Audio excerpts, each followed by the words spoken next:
Thank you for joining the Beljanski Cancer Talk Show. It's a pleasure having you with us today. Thanks for having me on your podcast, and pleasure to see you. Look forward to seeing you at the Beljanski conference in June, by the way. I know it's going to be a good one. Short version of my life story is I grew up in Montana, Bozeman, Belgrade, Montana. I ended up homeless at 15, dealing with a tremendous amount of self-doubt, stress, anxiety, fear, leading to depression, and even attempted suicide, led me to drug addiction, alcohol addiction, and it just spiraled downhill from there. I actually share a lot of those stories and the lessons from them in my book that I just wrote that's coming out soon. I had a beautiful family take me in, planted a seed, and started me on this new journey, the spiritual journey.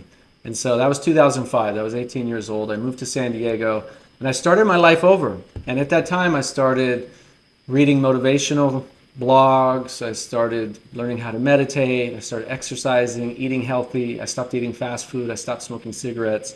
It took me a number of years after to finally completely stop all alcohol. I stopped all drugs before that point. So my whole early 20s was this deep spiritual path. At times I was meditating hours and hours a day. I was spending a lot of time with Buddhist monks and Taoist masters. And I had a spiritual teacher who I was with almost every single day for about 4 or 5 years. You actually recently met him. He's part of the Holistic Leadership Council, Arturo Gaitan. So he was one of my really early spiritual mentors. And we really went deep into meditation and self-healing and the power of our thoughts and our minds and emotions. And so I continued this journey of like wanting to learn everything I could about the physical body, physical health. I was getting him to go to the gym with me and doing yoga and stuff like that. And he was, and I was, teaching him about diet and physical health, and he was teaching about mental health and emotional health and spiritual health. And then I was spending the weekends with Buddhist monks at the monastery in Escondido. Once that kind of spiritual yearning, that desire to want to live life to the fullest, once that sparked in me at about 17, 18 years old, it's just been a never-ending journey since.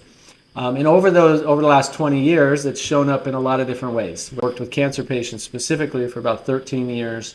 And a lot of what I did with cancer was helping people to take control of their health from a holistic point of view. Focused on diet, nutrition, supplements, detoxification, cleaning up the heavy metals, helping reduce inflammation in the body, using integrative approaches, working with hundreds of doctors around the world and seeing incredible results with cancer patients, even reversing, quote unquote, incurable stage 4 cancers by using these holistic and integrative methods. But a big foundation that I always implemented in my Conquering Cancer docu-series called The Missing Link, in my book, Becoming Cancer Free, in our coaching programs, in everything I did, is I always came back to this foundation of we have to get control of the nervous system. We have to get your body into a safe mode, out of fight or flight. If you're in parasympathetic mastery, you master your parasympathetic nervous system, then your body can actually start to heal itself. Problem is, with this go, go, go mentality we have for society, do more, achieve more, be more, then you'll be happy, then you'll be healthy, then you'll, be successful.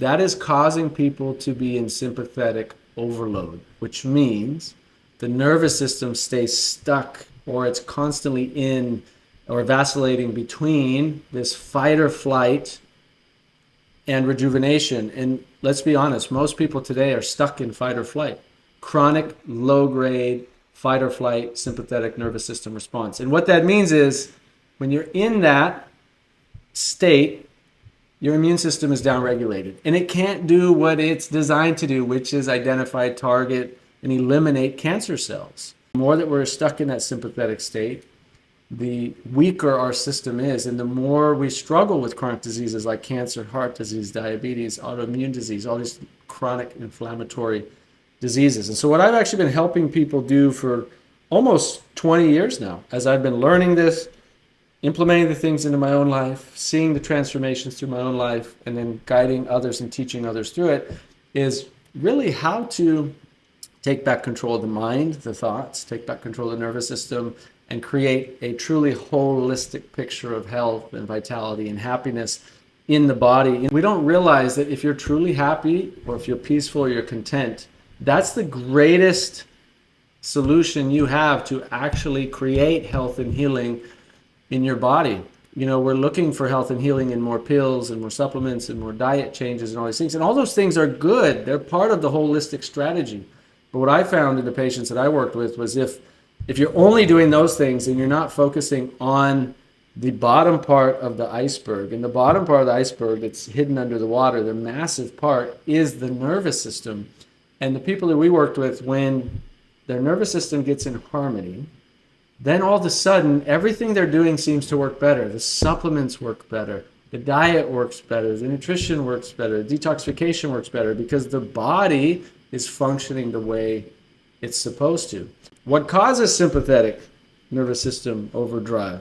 Stress, specifically chronic stress, anxiety, fear, worries, doubts, worrying about the future, paying the bills, the debt collectors, what's going to happen to your child that just went away to college. All these worries, they kick on that sympathetic, or the regrets of the past. All these things are kicking on the sympathetic. You're driving in traffic. You yell at somebody. You're in sympathetic. You know you're in sympathetic because you feel it. What happens? Increases heart rate.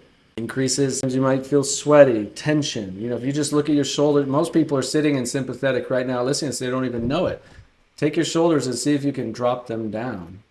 And if you can drop them down, you know you're already in a tight situation. Your body's already tense and tight. The cool thing is, this is all within our control.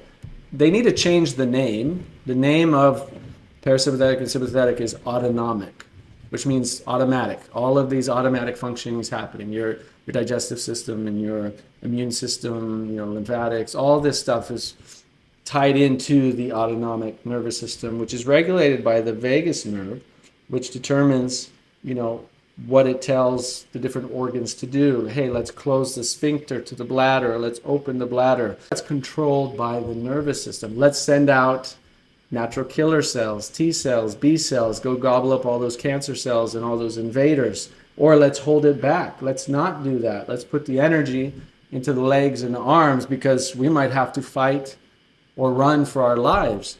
In modern society, 99% of the time, you do not have to fight for your life. But your nervous system believes you're fighting for your life. And so it's taken the energy away from all the healing systems, sending all the energy to the fight or flight system, which means you're not healing. And so if we want to get into that healing state as often as possible, we have to use one, you have to have knowledge, and then two, there are tools and strategies that I teach that help people over time take back control of your nervous system. And what happens is, not only do you feel more calm and peaceful and content as basically a side effect, but that calm and content and peace in return makes your body go into healing and rejuvenation. I know that was a mouthful and we covered a lot, but let me hand it back to you.